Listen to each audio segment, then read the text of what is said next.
We've all heard the Garry Winogrand quote, "A photograph to find out what something will look like photographed." And that quote, of course, is infinitely inspiring.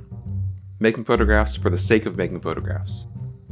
There's another Winogrand quote that's really been stuck in my head for a while now, and it informs the way that I look at my own work, I look at others' work, and try to draw out interpretations and take inspiration from what I'm looking at. And that's, photography is about finding out what can happen in the frame. When you put 4 edges around some facts, you change those facts. Now, photography is a seemingly simple process. You point the camera, press the button, and mechanics and chemistry aside, that 2-step process is where it all starts. But the thing that takes a photograph from being just a lifeless document to being an intent-filled, emotionally impactful work of art begins as soon as the photographer understands that editing, selectively choosing what to show, is the real magic. And putting 4 edges around some facts does indeed, inextricably, change those facts. The process of editing begins as soon as you put the camera up to your eye. You're saying, this slice of the world has something in it or about it that speaks to me beyond the scope of everyday experience. Within a scene, there can be small moments, large moments, but the right moment, the right fact, when pulled out and put within the 4 edges of a frame, can encapsulate and distill everything from the experience of the moment or the scene, all the way up to creating a glimpse into the human condition. The idea of, these are the facts I'm putting into the frame, creates a kind of shared experience with the viewer, transforming, here's what I saw as the photographer, into, here's what you see as the viewer. This invites both the photographer and the viewer to interpret the frame in a new way, putting their own experiences onto the image and taking from it their own interpretation. That is the essence of the Winogrand quote, the changing of the facts. But let's take that a step further. What happens when you create a context for viewing images with intent, say a book or a gallery show? You are putting photographs into a frame or framework per se, and that's where real transformation happens. When you take the limited information contained within one photograph and make a choice to say, here are the next set of facts to consider, you create a dynamic situation where the viewer can take away both your intent and apply their own understanding and experience onto the photographs and find their own interpretation in the facts. So now we've seen some of Winogrand's work, let's take a look at a few other photographers whose masterful skill of putting facts in a frame led to some amazing images. First, we have Nancy Rexroth, her book Iowa. Now, this could just be a picture of a house, and it is, but the way she's framed it up, with the negative space of the sky, the ominous shadows kind of bouncing all over it, and using a Diana camera to give it that, what is now the lo-fi aesthetic, but was then just, a simple plastic lens, really builds the way she's framed the composition, has built these like interlocking pieces that are all falling into the center. So now what could have been this any old house is now a tightly packed composition falling in on itself, creating this really tense image of what feels almost like a vibrating house. And now, another favorite. Mimi Plum's The White Sky. This could just be a picture of, we take what facts we have, a beauty queen at an event, there's a group of people, what more do we need to know? But the more you read into it, she's not smiling, she doesn't appear to be happy, she's kind of pensive looking. There's this woman on the side whose gaze is catching the camera. There's a shadow falling right across her. Something is off. And to speak about putting things in a sequence, this is the image right before. Same scene, same lady, but the context and the facts are much different. She's happy, she's smiling, she's won something, and you pair that with the image before that with this little tow-headed angelic kid at a parade. You're building this narrative of 1970s suburban California, a beauty queen, but then something's not right, something is off, followed by the intro, or one of the first pages to the intro of the book. Stark black page. It's part of a title sequence, the white sky, but building those facts around a lead up to this strange, uncomfortably posed beauty queen into this stark black intro of the book is phenomenal and really sets the tone for this look, this like wry look into how 1970s suburbia felt for her as she was growing up making these photos. Our man Robert Frank. And this shot, the opening shot of The Americans, we talk about putting facts in a frame.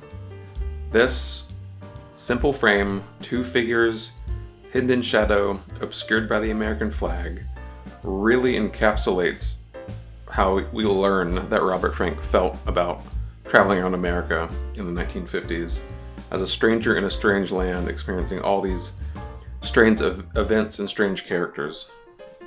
It's super simple. Two windows, two figures, and this one overarching theme of something is not right.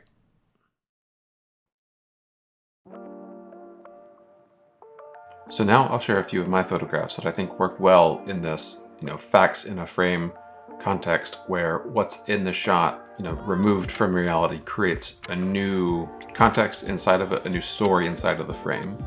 This first shot is from a trip to New Mexico my wife and I took some years ago, and I think without knowing the context, what you have is a central figure set against a really light backdrop. Everything is in shadow. There's a huge flash of light behind him. He's looking off at something in the opposite direction of the light with his mouth open. It's a very odd photograph. The man sort of just coming out of the shadow. It ties in to a lot of what I was thinking about in New Mexico at the time, visiting the Trinity bomb site, sort of the role New Mexico played in building the first atomic bomb. That weighed on my mind a lot on this trip.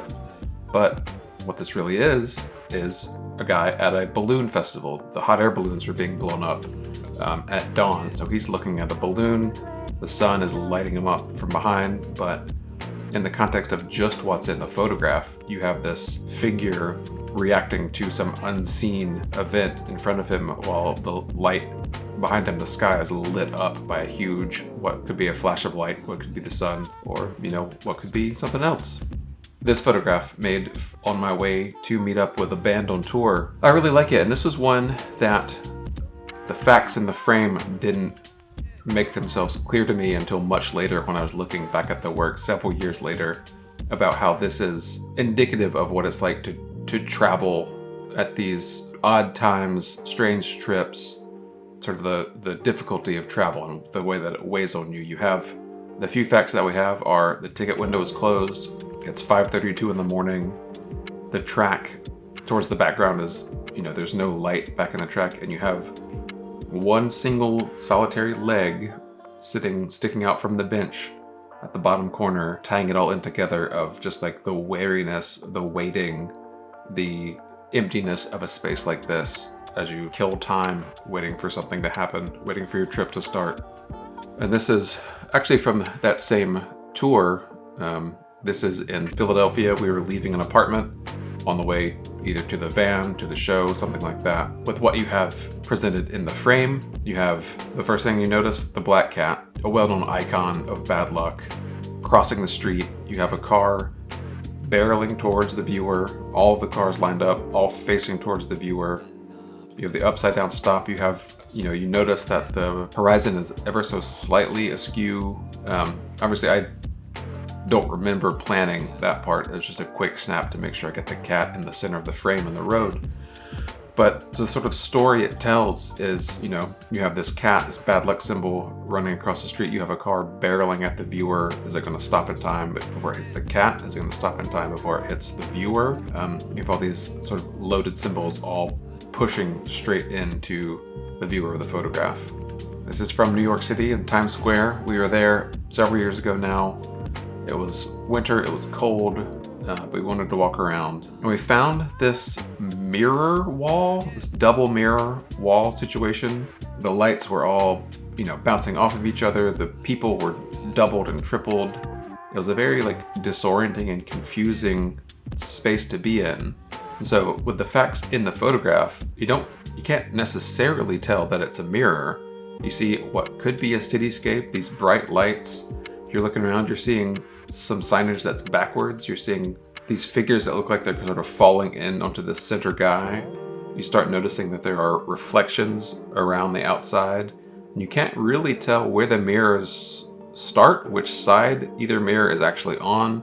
So I think this really encapsulates a sense of confusion. You don't really know if it's day or night. You see all these lights. You figure out that you're in a city, so it could be light between buildings, but then people are, being reflected on both sides. One side is reflecting the other. You see 3 or 4 reflections of individuals. You have the figures in the center sort of falling in towards the center guy who is right in line with this column of light. It makes a very packed, swirling, confusing composition, which I think reflects how it feels to be sort of surrounded by all these bodies moving through Times Square and being in this mirror valley. So you kind of don't know where the world stops, where it starts, which way you're looking, which way you're going. And one last thing to consider, like life in general, sometimes the facts in a photograph are elusive.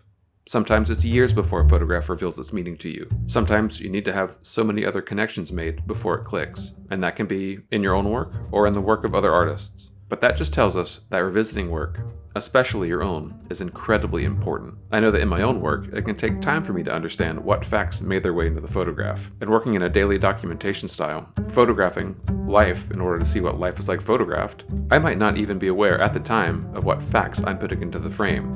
Of course, I see those facts, but only later, after time, and after many other connections are made, will I come to understand why the scene struck me and why I put those facts into the frame in the first place.